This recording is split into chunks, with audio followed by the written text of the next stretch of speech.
Don, you were raised in this city. You know it very well. Is it too late to stop him?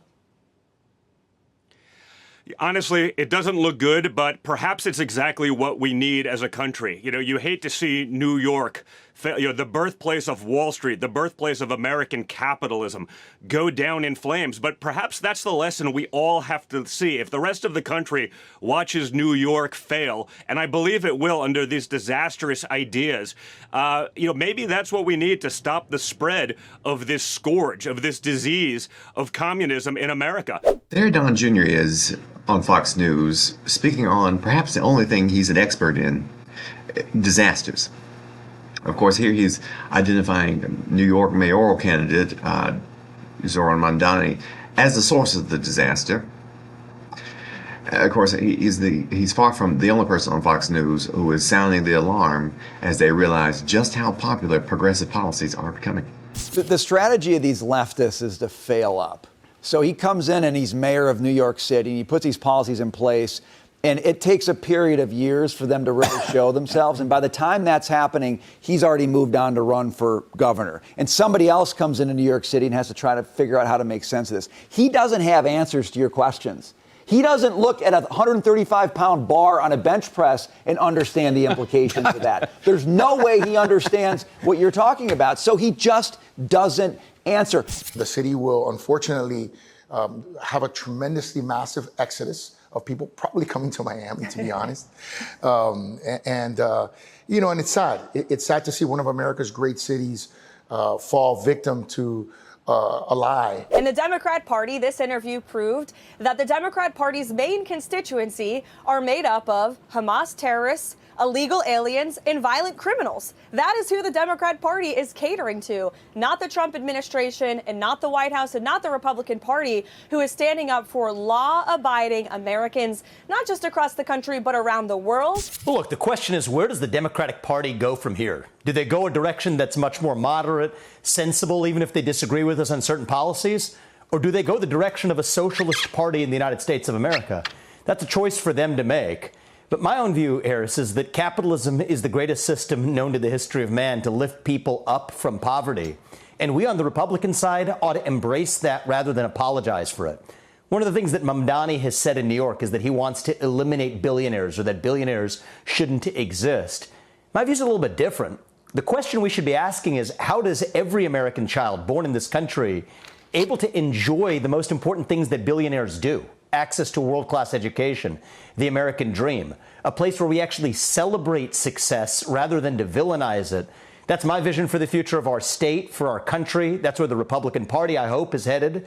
And the Democrats are lost in the wilderness, but we'll see where their chips end up landing, whether it's in the socialist lane that he's taken New York City. It's utter bedlam in America if you believe what these rich, mostly white conservatives are saying. They're acting like New York is getting ready to elect the ghost of Joseph Stalin, who had a baby with the ghost of Jeffrey Dahmer, into public office. Capitalism is the greatest system known to man to lift people up from poverty, is the quote there from Vivek Ramaswamy. And he's saying that at a time that about 50 million Americans are facing food insecurity because SNAP benefits have run out because the government shut down. And a similar amount of Americans will face doubling and tripling of healthcare premiums. All this because of late-stage capitalism. And so because of this fact, you have the leading candidate in the New York mayoral race saying, you know what, millions of you have been failed by late-stage capitalism. Why don't we try something slightly different? And he's gaining traction because of it, because the Republican policies have failed.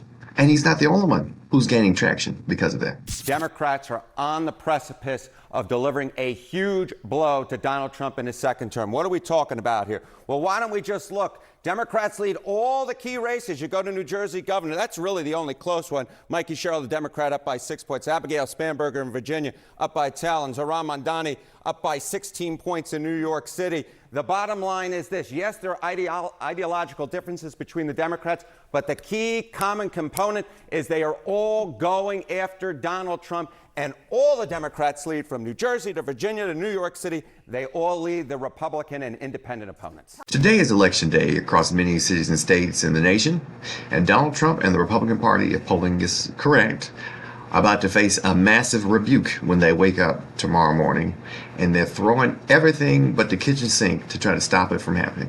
But the reality of the situation is the American people have buyer's remorse over the Trump administration. You know, his chaotic tariff yo-yoing and sociopathic fascism just ain't trendy anymore.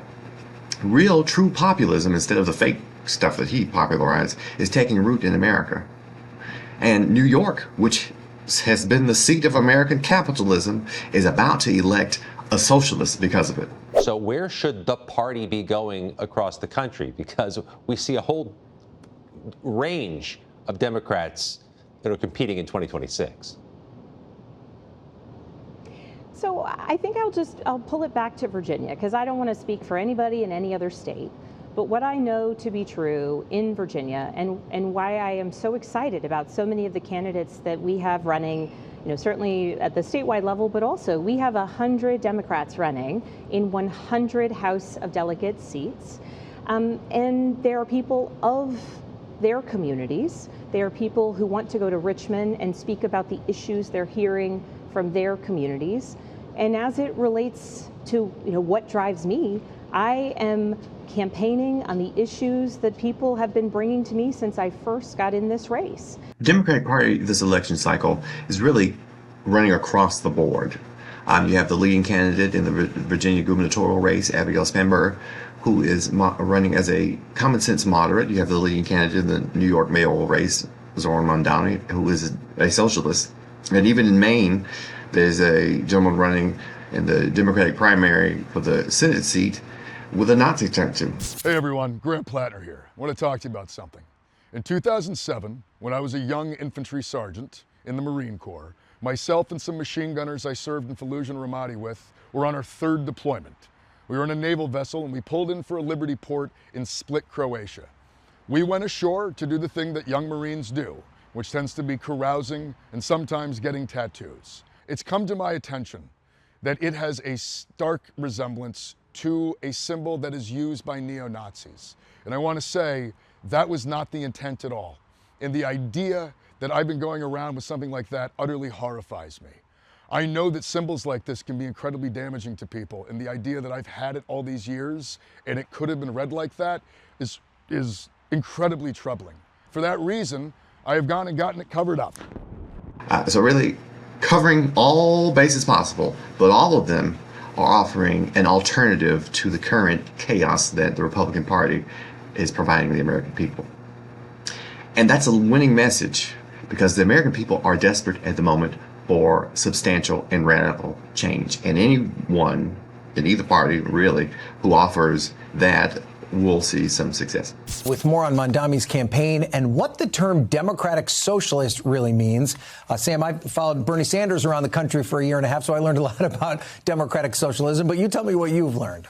Sure. So he was sort of the godfather, if you will, back in 2016, Ryan. But yeah, they consider themselves an organization of organizers, which is to say they're not necessarily aligned with Democrats. They're not necessarily aligned with progressives, but rather a group of people on a mission to effectuate change for working class families. The Democratic Party is facing a somewhat of an identity crisis in the era of Trump. Donald Trump has levied 1,000,006 crises at us every single day, and they keep getting worse. And the Democratic Party is taking full advantage of that this electoral cycle.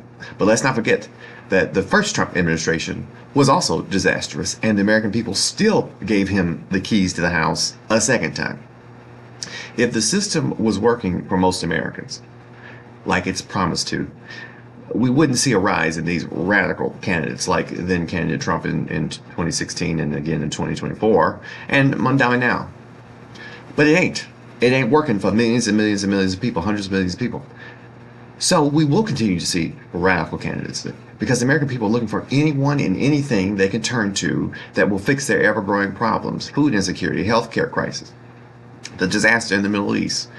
They're looking for someone to promise something other than what the status quo has been. And so to the Democrats who will likely be victorious tonight, please do not fail us again, because I fear what the electorate will turn to next time out of desperation.